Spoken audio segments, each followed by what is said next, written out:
This moment, in the parallels to Nixon, I'm joined by MSNBC legal analyst Jill Wine-Banks and Nick Ackerman, both former Watergate prosecutors. And let me start with you, Nick. It was interesting to me.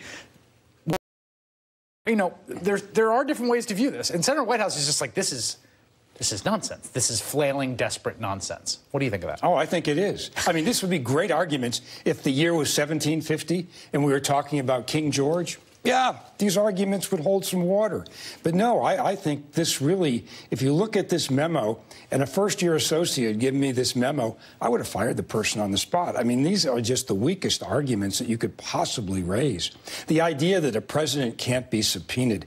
I mean, U.S. v. Nixon makes it very clear that the president, all people have to give evidence. The Paula Jones case makes it clear just by virtue of your office of being president doesn't mean you have some special, exception to being governed by the law. I mean, the Supreme Court has already ruled on almost everything that's in that memo. I don't see, this was just designed as a promotional piece that they could use with the public to try and hoodwink them, and as part of what Donald Trump does in his usual sales pitch on snake oil. This is just snake oil put into a different package. That's all it is. It's legal snake oil. Jill, do you agree? I agree. I would also say that the president is exerting powers that are not only non-existent for the president, but are more like something that an emperor who has no clothes might claim, because it is ridiculous to have said any of these things. And it's very much like what Richard Nixon said when, as you quoted him tonight, if I do it, it's not illegal. But I would like to point out that Richard Nixon didn't say that until after he had been forced to resign. And so it's much more dangerous to have a president who's actually in office now saying that he has that power. That is very scary. It is delusional thinking of a would-be dictator. It is not appropriate for the president's lawyers to be saying that. One big difference here that's important between Nixon and Trump is who is running the show in Congress.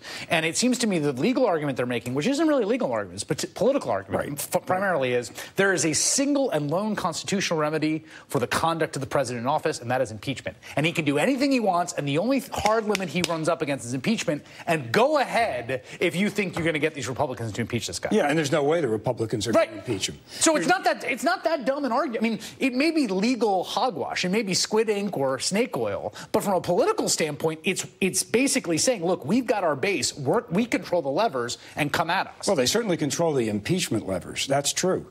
But there's always a question about whether or not he could be indicted. And I truly believe that you think that's not as closed a case? I don't think it's a closed case. I think if you have a very strong case, if you can actually prove that this president committed treason, that he conspired with the Russians to get himself elected, to me, that would be a good reason. Bar. That would be the bar to overcome. But there is this political question, Jill. I mean, when you guys were working back on Nixon, I mean, the political lay of the land was different with the Democratic Congress. It was, and we also had a special prosecutor at the time who really believed that impeachment was the politically correct way to proceed. That doesn't mean that I personally or many members of my team on the obstruction case did not believe. We did. We believed that the president could be indicted. Interesting. And we thought that he should be indicted, that justice demanded that he face the same consequences as his, yes, absolutely. But we actually had Leon Jaworski appear before the grand jury to explain why he didn't think they should indict, because the grand jury agreed with us and they wanted to indict the president. The evidence was quite clear.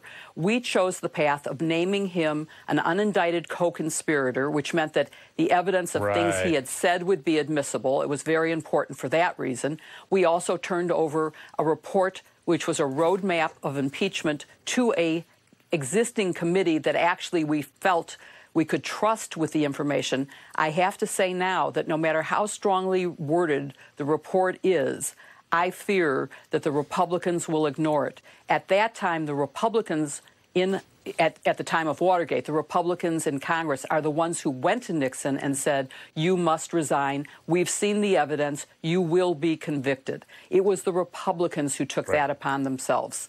And that's what we need, is some Republicans with some backbone to stand up to this president. Well, that is not on the horizon right now. No, absolutely not. I mean, that's the big difference. Right. I mean, what Leon Jaworski did is he asked the entire staff to actually give him memos as to their position on whether or not Richard Nixon should be indicted.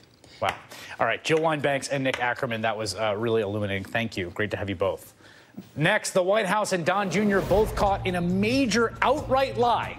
Open and shut case, black and white, about the aftermath of the infamous Trump Tower meeting. What this